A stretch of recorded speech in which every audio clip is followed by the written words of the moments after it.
Yes, good evening. At una, congratulations, Dr. Eric Paringit at siyempre si Sir Ivan Roblas na nandito na kayo ngayon sa pangalawang antas 2 ng ating komisyon sa Wikang Pilipino.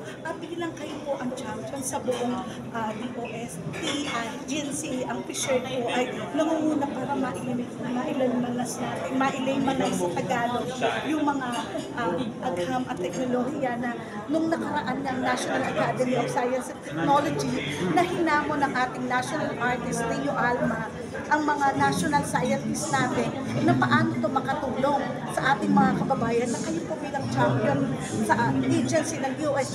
Paano nyo po mai-encourage na magkaroon din ng seryo ng kahusayan sa serbisyong publiko dahil hindi ganun kadali. Very challenging po ang science na ma-laymanay. Nandiyan isa sa masipag natin sa video na kasama palagi Sir Ivan at sa pamumuno nyo na nakita natin talaga na nauunawaan na kumbaga mararamdaman na natin ngayon yung impact ng Fisher.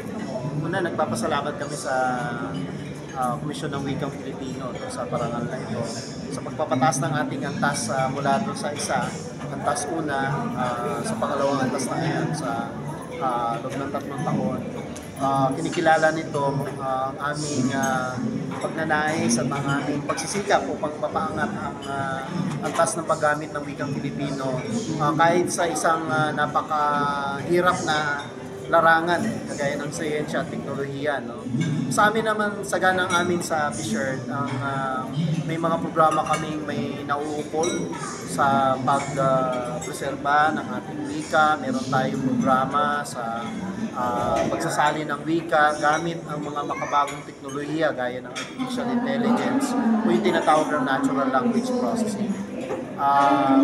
Sa pamamagitan ng mga paglinang ng mga teknolohiyang ito, magagamit natin ito ngayon upang maisalin ang mga gawa ng ating mga siyentipiko sa bigang higit na naiintindihan ng ating mga mamamayan. Nais din naming sikapin, no, na mabigyan pa ng mas malaking access ng ating mga kababayan sa pamamagitan ng paggamit ng mga kagamitan na ito, ng mga tools na ito. Para naman naintindihan nila, para maunawaan, higit nilang maunawaan at magamit, no, yung mga technology na tinatawag at innovations. So dun sa hamon ni National Scientist Leo Alma, hindi malayo na marating ito kung atin lamang lilinangin ang mga teknolohiyang galing sa pagsusuri o pagre-research at pagde-develop, no? Yung mga na-develop ng ating mga researchers na magamit sa ating mga opisina, magamit sa ating mga paaralan at magamit sa ating paggawa at iba pang service. Siyempre, nandyan si Sir Ivan Roblas. Ano po yung madadagdag nyo, lalo na kayo yung nag-mediate sa aming mga mamamahayan para ma-disseminate yung mga impormasyon na inisyatibo ng Fisher na DOST. Salamat po, MJ.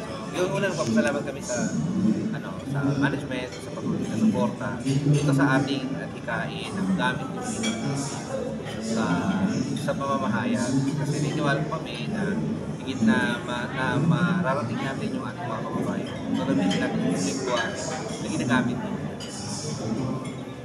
Maraming salamat po. At muli, Doc Eric Paringit, Sir Ivan and the rest of the Fisher team, congratulations. Salamat po. You've just heard our interview with no other than the Executive Director of Fisher, Dr. Enrico Paringit, and with Sir Ivan Roblas. This is MJ Albina Balaguer of Dawa Sakat Makabuluhang Journalismo, your happiness channel.